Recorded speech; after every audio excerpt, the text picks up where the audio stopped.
नमस्ते दोस्तों। आज हमारे 80 क्लासेस में आपका स्वागत है।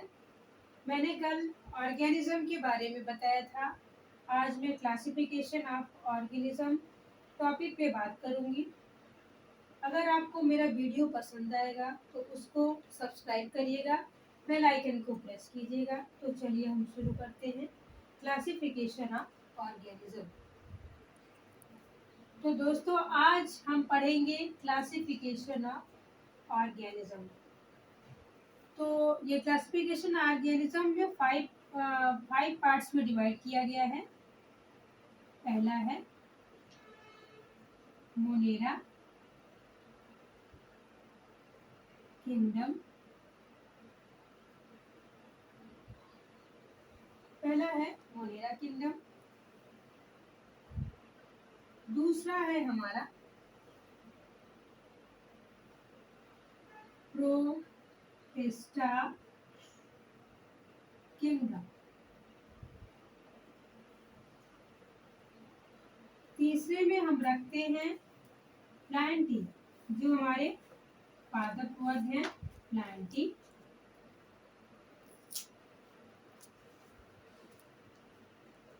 किंगडम। और चौथा हमारा है फंजाई, फंजाई जगत, फंजाई किंगडम। एंड लास्ट ये पांचवा हमारा किंगडम है एनिमेलिया, एनिमेलिया किंगडम। तो इस तरह से दोस्तों क्लासिफिकेशन ऑफ ऑर्गेनिज्म जीवों को हमने डिवाइड किया है 5 पार्ट्स में। मोनेरा किंगडम, दूसरा है प्रोटिस्टा किंगडम, तीसरा है प्लांटी किंगडम, चौथा है फंजाई किंगडम और पांचवा है एनिमेलिया किंगडम। तो दोस्तों हमने देखा कि क्लासिफिकेशन ऑफ ऑर्गेनिज्म के अकॉर्डिंग हमने 5 किंगडम को देखा। हमारा पहला है मोनेरा किंगडम, दूसरा है प्रोटिस्टा किंगडम, तीसरे में आता है प्लांटी किंगडम और चौथा हमारा फंजाई किंगडम, एट लास्ट पांचवा एनिमेलिया किंगडम। तो आज हम मोनेरा किंगडम के बारे में जानेंगे। तो हमने कल जो वीडियो बनाई थी उसमें हमने आपको पूरा क्लासिफिकेशन ऑर्गेनिज्म का बताया था। इसमें अब मेरा मोनेरा किंगडम है। इसको फिर से हम बताते हुए आपको एक बार रिवाइज कराते हैं कि मोनेरा को हमने 2 पार्ट्स में, मोनेरा किंगडम को हमने 2 पार्ट्स में डिवाइड किया। एक हो गया प्रोकैरियोट्स, प्रोकैरियोट्स जिसके अंतर्गत आते हैं आर्की बैक्टीरिया। और दूसरा पार्ट है यूकैरियोट्स, यूकैरियोट्स या इसके अंतर्गत आती हैं बैक्टीरियास, यूकैरियोट्स या बैक्टीरिया, बैक्टीरिया। और ये प्रोकैरियोट्स जो है इसके अंतर्गत आते हैं आर्की बैक्टीरिया, आर्की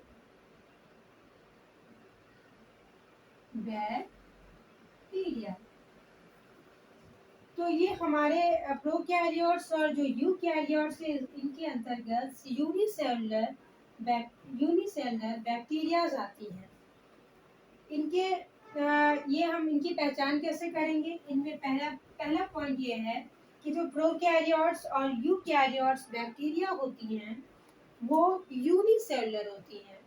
पहला पॉइंट इसमें है कि ये both are prokaryotes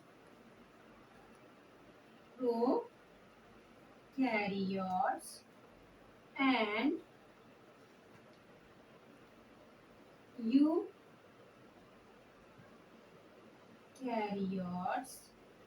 prokaryotes and eukaryotes both are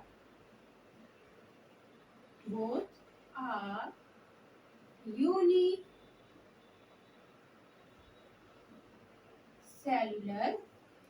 unicellular means एक सेल के बने हुए, यूनिसेलुलर माइक्रो ऑर्गेनिज्म।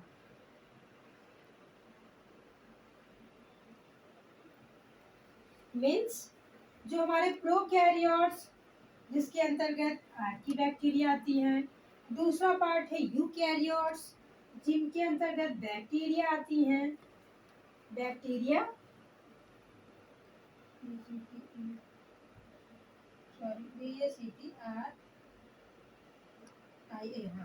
यूकैरियोट्स के अंतर्गत बैक्टीरिया आती हैं। इनमें सिमिलरिटी ये है कि ये दोनों यूनिसेलुलर माइक्रो ऑर्गेनिज्म है। अब बैक्टीरिया में जो सेल्स होती हैं, बैक्टीरिया सेल जो होती हैं उसमें न्यूक्लियस नहीं होता है, तो हम ये कह सकते हैं कि बोथ आर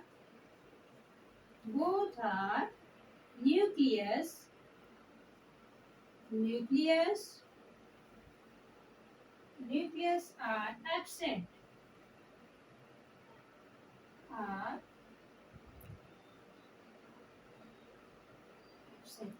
तो कहने का मतलब ये है कि जो हमारी आर्की बैक्टीरिया है और बैक्टीरिया है उसमें हमारे न्यूक्लियस जो है वो एब्सेंट होता है। अब इनकी कंडीशन क्या है? जो हमारे प्रोकैरियोट्स होते हैं, प्रोकैरियोट्स जो हैं इनकी कंडीशन क्या है?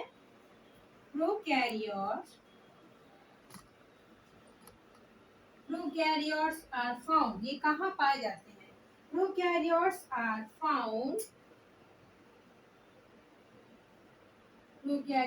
Found in extreme condition.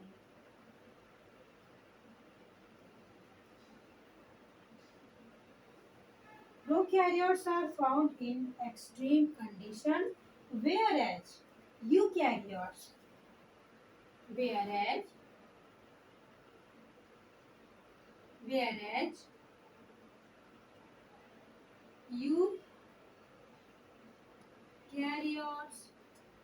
are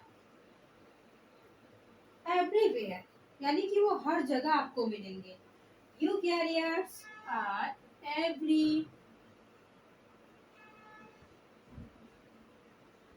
everywhere on the surface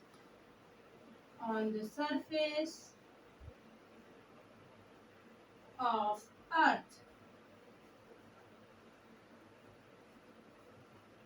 तो कंडीशन क्या है प्रोकैरियोट्स और यूकैरियोट्स की? जो हमारे प्रोकैरियोट्स हैं वो एक्सट्रीम कंडीशन में पाए जाते हैं, और जबकि हमारे जो यूकैरियोट्स हैं they are found in everywhere on the surface of earth. तो ये बातें तो हमें क्लियर हो गई कि सिमिलरिटीज में प्रोकैरियोट्स और यूकैरियोट्स जो होते हैं, जो हमारी बैक्टीरिया है, बैक्टीरिया सेल है, वो उनमें न्यूक्लियस एब्सेंट होता है, और ये हमारे यूनिसेलुलर माइक्रो ऑर्गेनिज्म है। और इनकी कंडीशन क्या है? Prokaryotes are found in extreme condition, whereas eukaryotes are everywhere present on the surface, present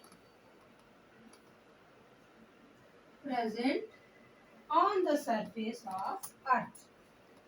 अब इस चीज को और अच्छे तरीके से समझने के लिए हम बैक्टीरिया सेल बनाएंगे। डायग्राम हम सब डायग्राम ऑफ बैक्टीरिया सेल देखेंगे। डायग्राम ऑफ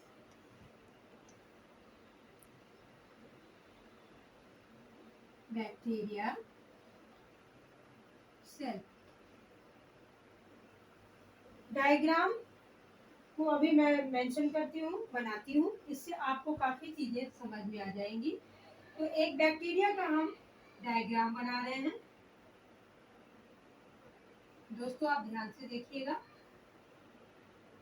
ये कैप्सूल लाइक स्ट्रक्चर है, और ये इसकी बाहरी सेल वॉल है, ये इसकी बाहरी सेल वॉल है, इसको हम बोलेंगे सेल वॉल।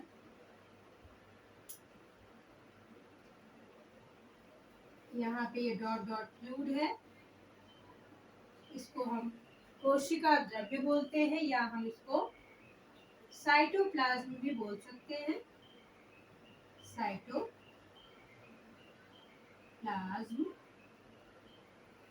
इसमें हमको इस स्ट्रक्चर में, इस सेल वॉल के अंदर एक स्ट्रक्चर दिखेगा, thread like structure, thread like structure है जिसका आकार अनिश्चित है, यानी कि ये स्टेबल नहीं है, इसमें स्टेबिलिटी नहीं है। ये साइटोप्लाज्म में, साइटोप्लाज्म के अंदर न्यूक्लियर मेम्ब्रेन के द्वारा ये साइटोप्लाज्म से अलग नहीं है, ये स्टेबल नहीं है, तो इसको हम कहेंगे, इसमें न्यूक्लियस तो एब्सेंट है, तो न्यूक्लियस की जगह ये जो स्ट्रक्चर है इसको हम बोलेंगे न्यूक्लियोइड, न्यूक्लियोइड। न्यूक्लियोइड एक तरह का डीएनए है। बैक्टीरिया सेल में सेल वॉल हो गई, और ये हमारी अंदर वाली जो सेल है इसको बोलते हैं हम प्लाज्मा मेम्ब्रेन, प्लाज्मा मेम्ब्रेन है ये। और ये जो थ्रेड्स लाइक स्ट्रक्चर है, ऐसे घुमावदार है, जिसका कोई कोई आकार नहीं है, अनिश्चित आकार है, जो स्टेबल नहीं है, जो साइटोप्लाज्म के अंदर इसका जो केंद्रक कला है या न्यूक्लियर मेम्ब्रेन है उससे बिल्कुल अलग नहीं है, पृथक नहीं है, तो इस कंडीशन को, इसको हम न्यूक्लियोइड कहते हैं। न्यूक्लियोइड है ये एक तरह से डीएनए है, इसमें हमारा प्लाज्मिड भी है। अब हम डायग्राम ऑफ, अब हम ये देखेंगे कि ये बैक्टीरिया सेल डिफर कैसे होगा।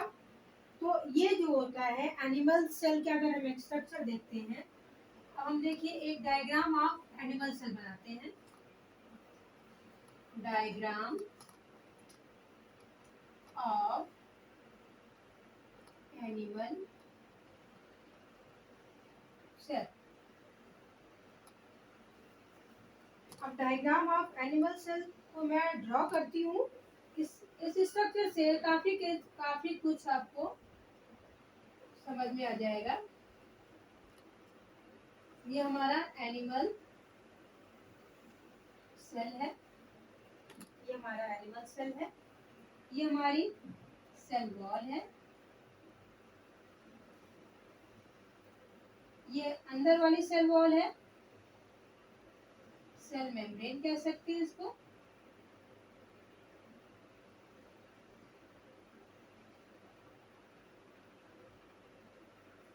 इसके अंदर फ्लूइड भरा हुआ है, इसके अंदर ये फ्लूइड भरा हुआ है, इसको हम कहेंगे साइटोप्लाज्म,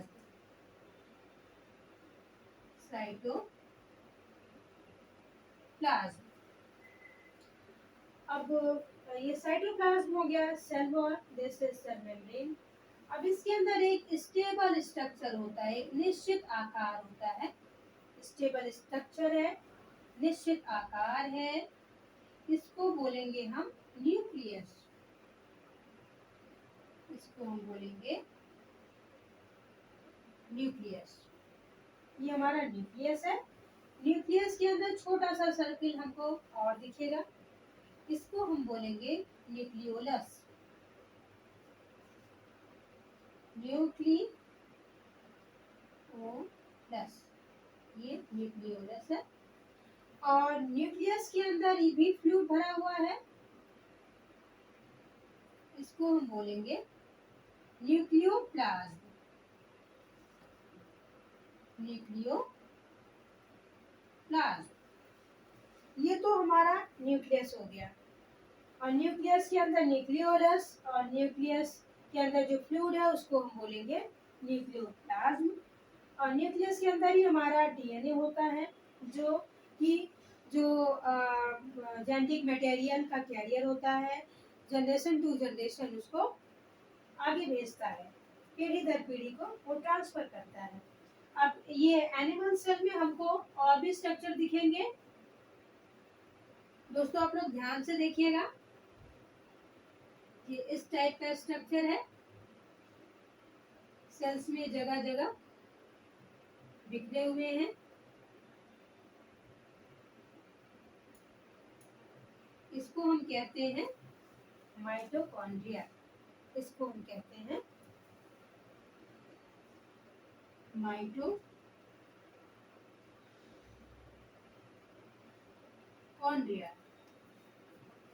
ये सेल का पावर हाउस होता है, इसकी काफी जिम्मेदारी होती है। माइटोकॉन्ड्रिया में ही बायोकेमिकल रिएक्शंस होते हैं और रिएक्शंस के बाद उसमें एनर्जी स्टोर होती है। वो एनर्जी जो है वो मॉलिक्यूल के रूप में स्टोर होती है, जिसको हम कहते हैं एटीपी, एडेनोसिन ट्राइफॉस्फेट। इसलिए हम माइटोकॉन्ड्रिया को सेल का पावर हाउस भी कहते हैं। इसके अलावा यहाँ पे आपको स्मूथ बिल्कुल स्मूथ स्ट्रक्चर में कुछ स्ट्रक्चर स्मूथ दिखेगा आपको। Smooth endoplasmic reticulum, smooth endoplasmic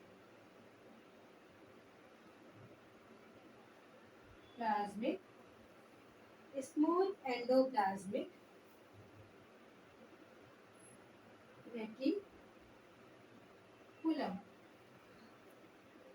अब ये जो हमें स्मूथ स्ट्रक्चर दिख रहे हैं, ये तो स्मूथ एंडोप्लाज्मिक रेटिकुलम हो गया। अब ये स्ट्रक्चर के पास कहीं कहीं हमें ऐसे डॉट, आप ध्यान से देखिएगा, स्ट्रक्चर के आउटर साइड में हमें ऐसे डॉट दिखेंगे, इसको हम बोलेंगे रफ एंडोप्लाज्मिक रेटिकुलम। ये शो करता है रफ, बिल्कुल रफ होता है, ROUGH, रफ एंडोप्लाज्मिक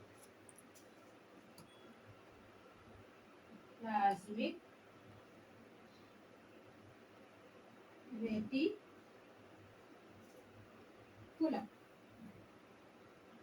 रेटिकुलम हो गया, एंडोप्लाज्मिक रेटिकुलम। इसमें भी अभी और भी स्ट्रक्चर बाकी है, जैसे हमारे गोल्जी अपरेटस है। ये गोल्जी अपरेटस है, ये सेल्स को इंटरनल सपोर्ट करते हैं, इसको हम कहते हैं गोल्जी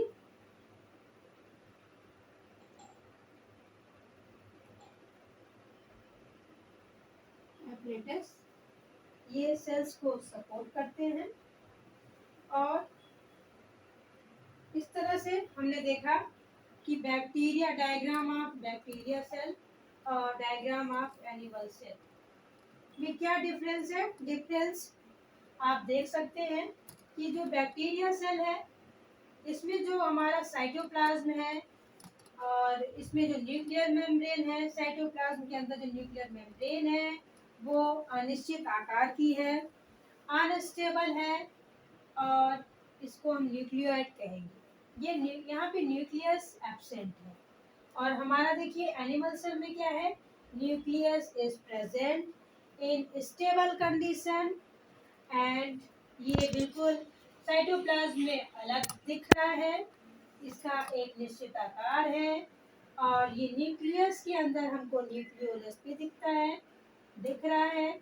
न्यूक्लियस के अंदर एक फ्लूइड भी है जिसको हम न्यूक्लियोप्लाज्म कहेंगे।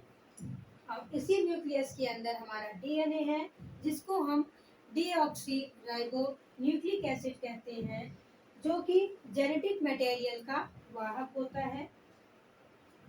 ये जनरेशन टू जनरेशन ट्रांसफर करता है। जैसे हम एनिमल्स में जैसे हम लोगों में हमारे माता पिता के जीन्स आते हैं, उसी तरह से हमारे प्लांट्स में, सेल्स में भी डीएनए होता है। उन से उनके जो जीन्स हैं, जेनेटिक मटेरियल है, वो ट्रांसफ़र होता है जनरेशन टू जनरेशन। तो कहने का मतलब ये है कि बैक्टीरियल सेल और एनिमल सेल में डिफरेंस इतना है कि न्यूक्लियस एब्सेंट, और यहाँ पे बैक्टीरियल सेल में न्यूक्लियाइड होता है, और इसका ये अनस्टेबल कंडीशन में होता है, अनिश्चित आकार का होता है। साइटोप्लाज्म के अंदर न्यूक्लियर मेम्ब्रेन जो होती है अनिश्चित आकार की होती है, और ये न्यूक्लियाइड के रूप में होती है। और इस तरह से हमने देखा कि जो हमारा ये मोनेरा किंगडम है, फिर से हम एक बार देख लेते हैं कि हमने क्लासिफिकेशन ऑफ ऑर्गेनिज्म के अंतर्गत मोनेरा किंगडम के बारे में जाना। मोनेरा किंगडम को हमने 2 पार्ट्स में डिवाइड किया, प्रोकैरियोट्स एंड यूकैरियोट्स। प्रोकैरियोट्स के अंतर्गत आर्कीबैक्टीरिया आती हैं, यूकैरियोट्स के अंतर्गत बैक्टीरियाज आती हैं। फिर हमने देखा कि प्रोकैरियोट्स और यूकैरियोट्स बैक्टीरिया में क्या सिमिलरिटीज़ है। दोनों में सिमिलरिटीज़ ये है कि ये दोनों यूनिसेलुलर माइक्रो ऑर्गेनिज्म है, और प्रोकैरियोट्स और यूकैरियोट्स में जो न्यूक्लियस होता है वो एब्सेंट होता है, यानी कि nucleus absent, nuclide is present. Nuclide के रूप में डीएनए रहता है, और इसमें कंडीशन भी लागू होती है, जैसे कि प्रोकैरियोट्स जो होते हैं वो prokaryotes are found in extreme condition, whereas eukaryotes are found in everywhere present on the surface of earth। और इस चीज़ को हमने डायग्राम के माध्यम से आपको समझाना चाहा कि स्ट्रक्चर को आप देखें। ये पहली सेल वॉल है, दूसरी प्लाज्मा मेम्ब्रेन है। प्लाज्मा मेम्ब्रेन, इसके अंदर आपको साइटोप्लाज्म दिख रहा है, ये हो गया प्लाज्मिड हो गया, और इसमें थ्रेड लाइक स्ट्रक्चर है जिनका कि कोई स्टेबल कंडीशन नहीं है, अनिश्चित आकार के हैं। साइटोप्लाज्म में ये जो न्यूक्लियर मेम्ब्रेन है वो अनिश्चित आकार के हैं, कोई स्टेबिलिटी नहीं है, तो इसको हम न्यूक्लियाइड कहते हैं। ये एक तरह का डीएनए होता है। और ये बैक्टीरिया सेल एनिमल सेल से कैसे डिफर है, ये भी हमने आपको बताने की कोशिश की है। ये हमारा एनिमल सेल का स्ट्रक्चर है। ये बाहर वाली सेल को हमने सेल वॉल कहा, और ये अंदर की सेल हमारी सेल मेम्ब्रेन कहलाती है। आप ध्यान से देखें कि ये जो हमें स्ट्रक्चर दिख रहा है ये न्यूक्लियस है। ये एनिमल सेल में nucleus is present, and in that condition bacteria cell has nucleus are absent। इस तरह से हमने देखा कि न्यूक्लियस जो है एनिमल सेल में प्रेजेंट है, और न्यूक्लियस के अंदर न्यूक्लियाइड्स है, और न्यूक्लियस के अंदर फ्लूइड है, इसको हम न्यूक्लियोप्लाज्म बोलते हैं, और इस फ्लूइड में ही हमारा डीएनए है। डीएनए जो वो जेनेटिक मटेरियल को ट्रांसफर करता है जनरेशन टू जनरेशन।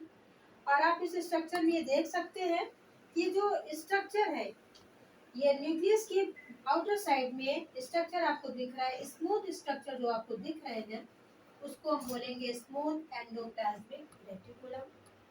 और ये न्यूक्लियस के बाहर ही जो हमें स्ट्रक्चर बने हुए दिख रहे हैं उस पर डॉट डॉट आपको दिख रहे होंगे, ये रफ टाइप के दिख रहे हैं, तो ये हो गए रफ एंडोप्लाज्मिक रेटिकुलम। इस सेल मेम्ब्रेन के अंदर ये एक फ्लूइड है, फ्लूइड इसमें भी है, इसको हम साइटोप्लाज्म कहते हैं। इसमें सब अलग अलग स्ट्रक्चर हैं। इसमें एक स्ट्रक्चर हमको इस टाइप से दिख रहा है, ये माइटोकॉन्ड्रिया है। माइटोकॉन्ड्रिया को पावर हाउस कहते हैं सेल का। क्योंकि पावर हाउस क्यों कहते हैं, क्योंकि इसी में ही बायोकेमिकल रिएक्शंस होते हैं, जो हम आगे के टॉपिक में आपको बहुत अच्छे से पढ़ाएंगे। ये हम इन शॉर्टकट आपको बता रहे हैं कि माइटोकॉन्ड्रिया पावर हाउस है सेल का। ये इसके अंदर बायोकेमिकल रिएक्शंस होते हैं, और ये बायोकेमिकल रिएक्शंस जो होता है केमिकल एनर्जी को स्टोर करता है, और ये केमिकल एनर्जी एक मॉलिक्यूल में स्टोर होता है जिसको हम बोलते हैं एटीपी।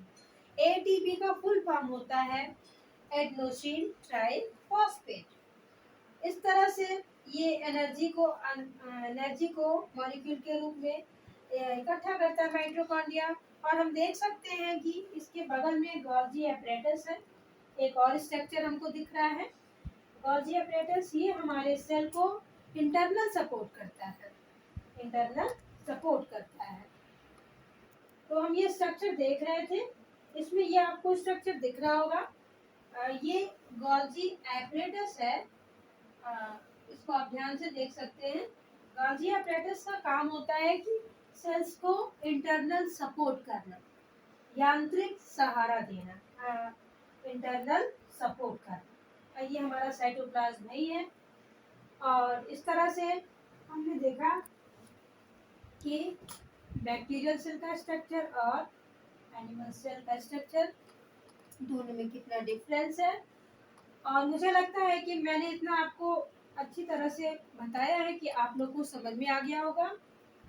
अगर जो चीज़ें समझ में नहीं आई होंगी तो दोस्तों मुझे उम्मीद है कि इस स्ट्रक्चर से आपको काफ़ी कुछ चीज़ें समझ में आ गई होंगी। और अगर कुछ चीज़ें जो आपको समझ में नहीं आई होंगी तो आप मुझे कमेंट करके कोई भी क्वेश्चन मुझसे पूछ सकते हैं। मैं उसको अगले वीडियो में आपको ज़रूर बताऊंगी। धन्यवाद।